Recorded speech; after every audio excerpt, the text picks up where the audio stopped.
कई भाषाओं में 600 से ज्यादा फिल्में, राजनीति में एंट्री कर तमिलनाडु की पूर्व सीएम रही एक्टर पॉलिटिशियन जयललिता की करोड़ों की जब्त प्रॉपर्टी अब तमिलनाडु सरकार को दे दी गई है।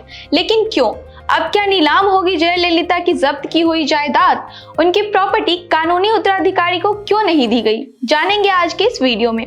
1.5 किलोग्राम सोने की तलवार, सोने की 2 मुकुट समेत 481 गोल्ड आइटम्स, जिनमें से कुछ में हीरे भी जड़े हैं, उन्हें मिलाकर कुल 27 किलो 558 ग्राम सोना, 1116 किलोग्राम चांदी, 1520 एकड़ जमीन के कागजात और बंद हो चुके लाखों के नोट, 2023 तक करीब 10 करोड़ की एफडी की रसीदें या किसी खुदाई में मिली चीजें नहीं, बल्कि जयललिता के जब्त की हुई प्रॉपर्टी है जिसे तमिलनाडु सरकार को सौंप दिया गया है। ऐसा क्यों?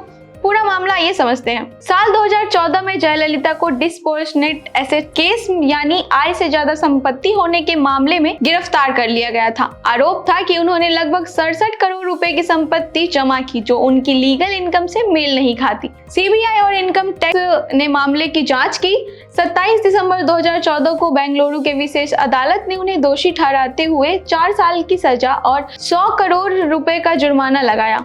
जयललिता को तमिलनाडु के सीएम पद से इस्तीफा देकर जेल जाना पड़ा, लेकिन मई 2015 में कर्नाटक हाई कोर्ट ने उन्हें बरी कर दिया और वो दोबारा मुख्यमंत्री बनी। फरवरी 2017 में सुप्रीम कोर्ट ने हाई कोर्ट का फैसला पलट दिया और विशेष अदालत की सजा जिसके तहत उन्हें जेल और जुर्माना भरना था, उन्हें जारी रखा।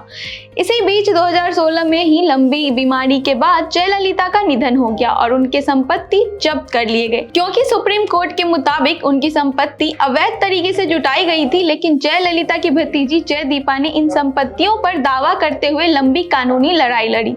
दरअसल जयललिता की कोई संतान नहीं थी, ऐसे में जयदीपा के पास ही उनकी संपत्ति का मलिकाना हक था, लेकिन क्योंकि कोर्ट के मुताबिक वो अवैध तरीके से कमाई गई संपत्ति थी, इसलिए उसे जब्त कर लिया गया था। सुप्रीम कोर्ट ने 14 फरवरी 2025 को जयदीपा के उस याचिका को खारिज कर दिया जिसमें उन्होंने जयललिता के खिलाफ आय से ज्यादा संपत्ति के मामले में की गई संपत्ति को वापस करने की मांग की थी। इसके एक ही दिन बाद 15 फरवरी 2025 को बेंगलुरु की सीबीआई कोर्ट ने जयललिता के जब्त की गई संपत्ति को तमिलनाडु सरकार के हवाले कर दिया।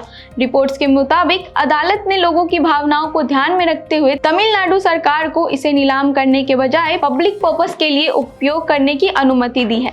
ऐसी और भी तमाम अपडेट्स और जानकारी के लिए बने रहिए हमारे साथ। धन्यवाद।